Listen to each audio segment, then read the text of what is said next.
Showed promise. I think they got as far as the two tempers could take them. Yeah, what this is about, you get the dynamics of a team, a two-person team, and they have to work together, and you get two red asses working together, and they have good results. You get a team like, say, Simerson, who could be a red ass, and Levette, who can wilt away when he has a little bit too much of liquor. That's combustible. That's very combustible. Well, again, it adds to the beauty of Menstown's tournament, is that you're bringing together two men from different backgrounds, different personalities, different skill levels, and especially this year that we're going to see, and I'm anxious to see, taking top 8 with bottom 8 and bringing it together, adding a little bit more competition. It's always an interesting pairing, and you're going to have those blow-ups. I mean, I can't tell you how many times on those videotapes that have been deleted that we saw the Bugby Tomasini clan or team really go after it, and I think Bugby has a bit of a temper there on the table as well. Well, he wants to win, and we all want to win. I know everything I do, I want to win. Now, I should mention Radu is 8. So he will not be invited into the war room. Right. Let's take a couple minutes. Talk about the war room. Talk about the war room. Yeah, well, the war room's basically the draft room, right? The board will be in there. There'll be a monitor of the draft room. All of the available players will be outside of the war room, and as they're selected, they'll come in and formally greet their teammate, do a handshake for the camera to be That's deleted, interesting. So that would be, the war room is going to consist of, starting with Damien, right, Rosen, Simerson, DTs, Bugby, Singleton, Delsano, and BJ. Not in that order. Make up the war room. Right. They will be in the war room making their selections for partners. Obviously, it's going to be tense. Very tense, I would think. It should be. No breathalyzer required for that room. It's going to smell. Okay, so let's jump right in back to it. So Top 8. Rattle was our 8 spot. He was paired with Damien last year. Yeah. And they two red asses made it right, and they did well. They got to the finals. They did. It was two teams, the DT's Bugs and the Ratto Jones, kind of passing each other on an elevator. Yeah. One going down together, one going up together. Real true team movement. So now that we're getting into the top 8, I want to get a little more in depth with what some of these players, so people in the war room can get your thoughts as an objective observer. What do you like about Ratto's game? What do you dislike? Yeah, I think it's important that we talk about these top 8 players, and because these are the players that are going to be picked by the. Well, they're going to be picked apart like horses in a cattle trade. People are going to want to lift up every batch and hatch, and how's the arms, how's the shoulders, pop. Right. Kevin Ratto at number 8, big movement, as you said, from 11 to 8. He's been to only 3 Menstowns. But we know Kevin Ratto is a competitor. He's been an athlete all his life. He's a quick learner and a quick study. I think like the Jones team, he's got a bit of a temper. We saw that with them. It was maybe their undoing. He gets hot under the collar.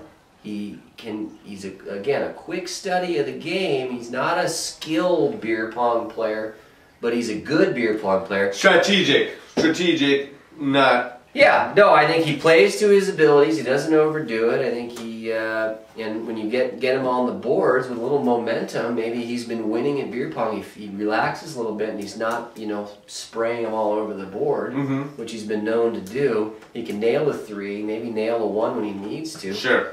Kevin Ratto, I think he was always underrated at 11. Here he is. I think is a good spot for him. I think he's probably a little overrated, but we'll just go with that. I can name one guy in particular who should probably be in that 8 spot.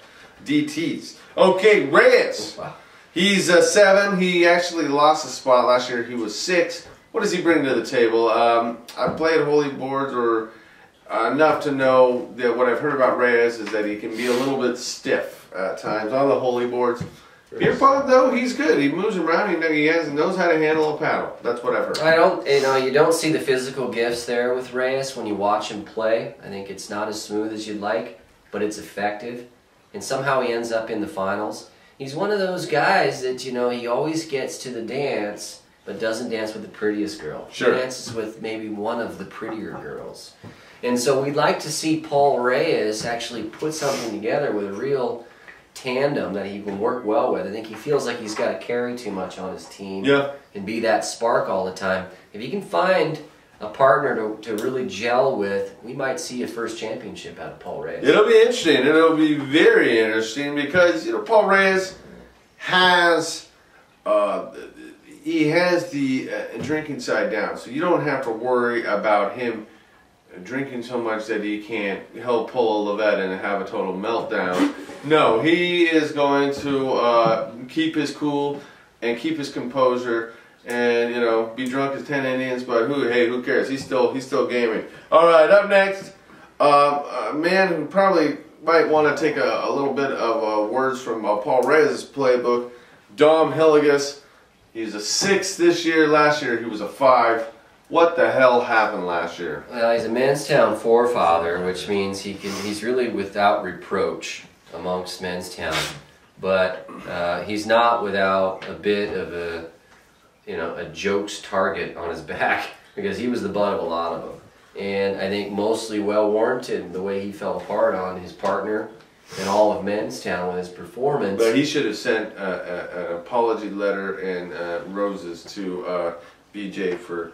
I saw some images that I don't think anybody should see. Right. But that being said, I think talking with the Hilligus camp, I think they're poised this year to clean it up a little bit, focus on the tournament, and put out their best effort. And we know that he can play holy board with the best of them. Mm-hmm. If he's got his mental head in check.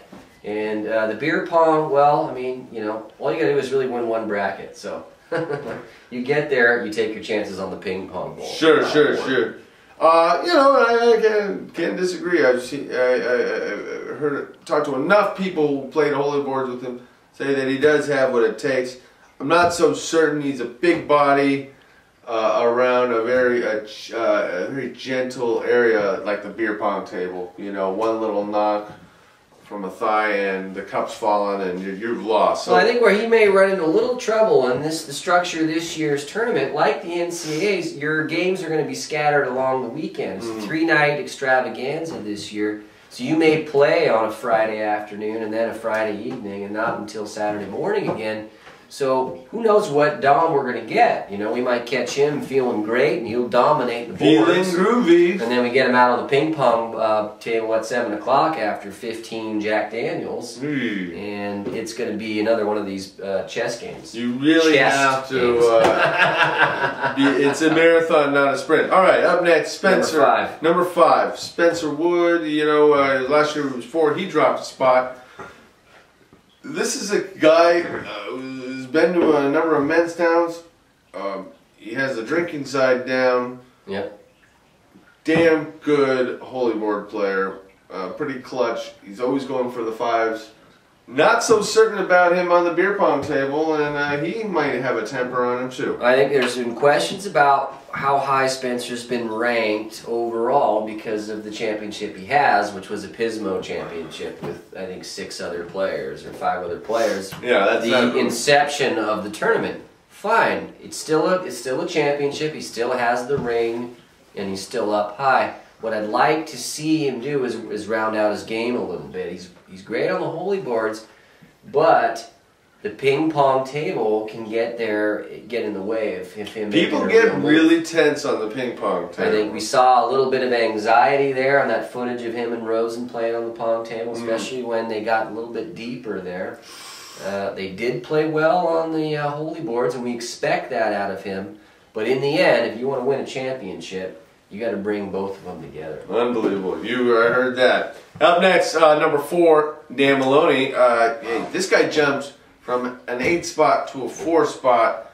What is this guy drinking? What's in the water at his house? Because he's on fire. Yeah, no, I think it was a huge surprise. Obviously, he jumped 4 spots. He won a championship. I think the book on Maloney has always been the skills there is the heart there. I think he likes to sit in the corner with his chew and his attitude and his opinions about being a forefather, and really, you know, pass a little judgment and maybe half-ass it in the tournament, pretending he doesn't care. Well, we saw this past year that he gave a shit, and he cashed it in with a Menstown